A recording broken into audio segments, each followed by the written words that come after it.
Shalom, everybody from Israel. It's never too late to pay tribute to the nearly 3,000 lives that were lost on 9/11 at the World Trade Center in New York City.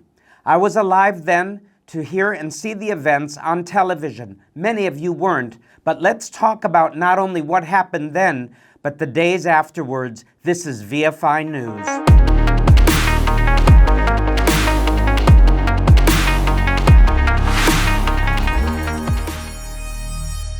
On the morning of September 11th, 2001, I was sitting at our CPA's office in Savannah, Georgia in the United States.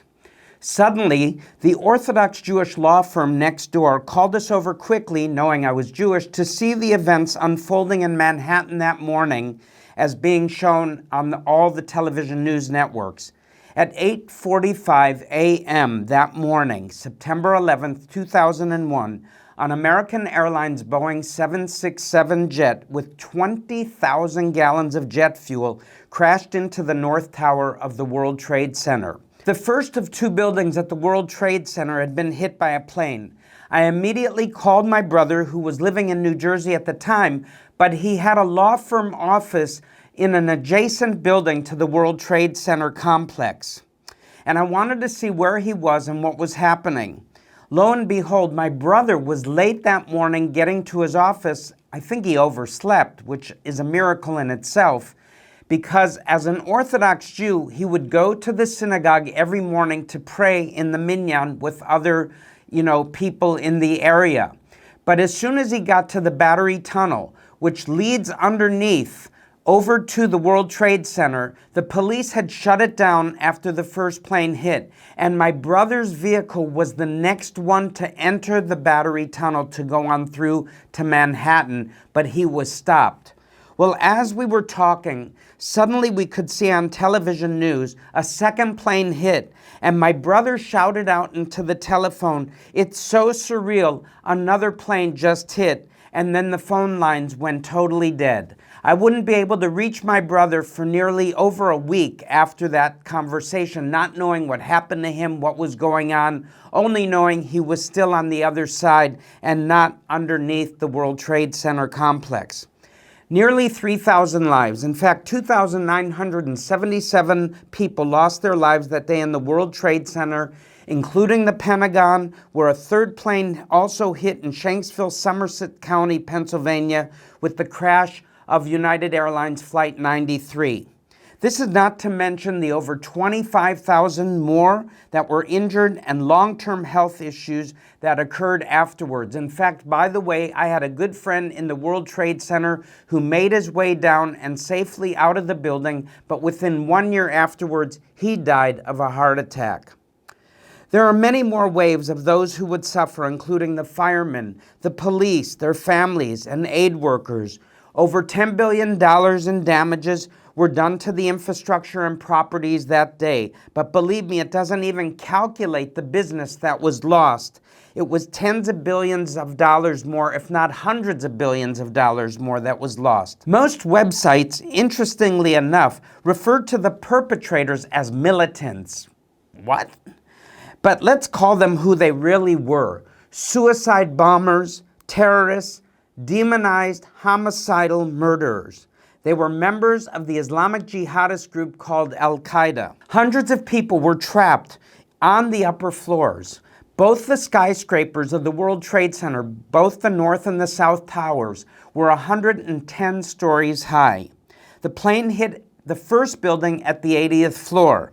Later, we would even see people jumping to their deaths from the burning flames on the upper floors where they were trapped. Another 18 to 20 minutes later, another Boeing 767 United Airlines Flight 175 hit the South Tower and sliced it right through on the 60th floor.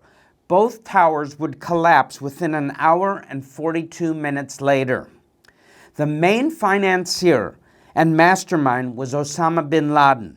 Supposedly, they were acting in retaliation for America's support to Israel. The Pentagon was slammed into at 9:45 a.m.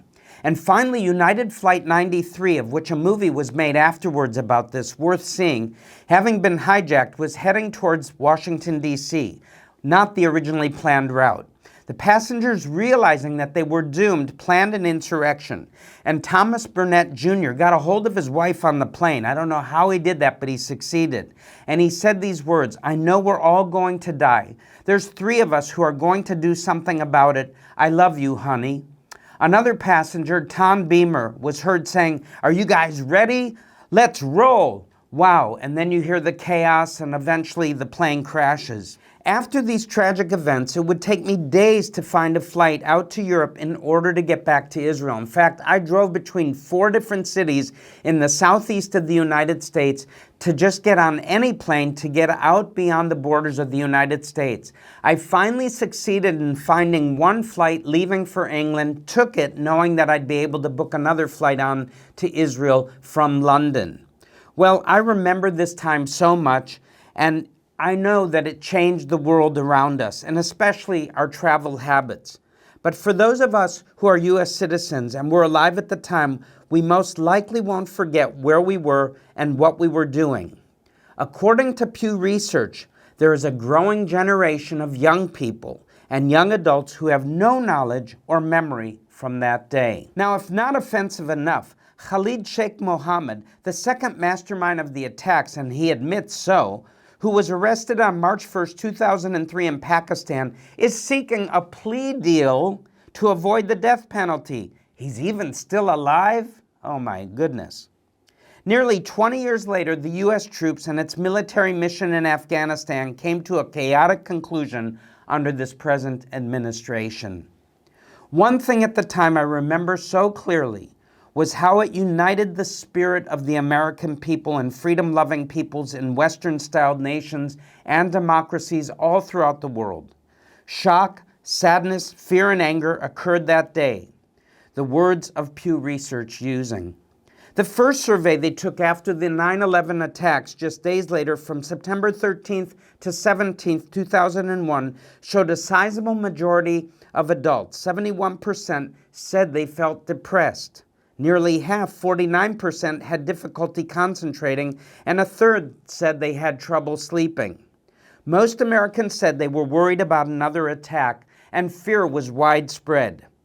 We may just be facing another time like that now. How many of you feel that anxiety, that depression when you hear and look at the news these days? I hear it all the time from people's comments, and many people are losing sleep over it. Well, honestly, I think we saw the best and worst in people. When Osama bin Laden was taken out by a Special Ops and Navy SEALs team in Pakistan, I believe it restored some form of patriotism in all of us, all over the world. And I quote, "These feelings transcended age, gender, geographic, and even political differences." This was truly a rare moment of unity that we haven't seen in years. I think you can all agree.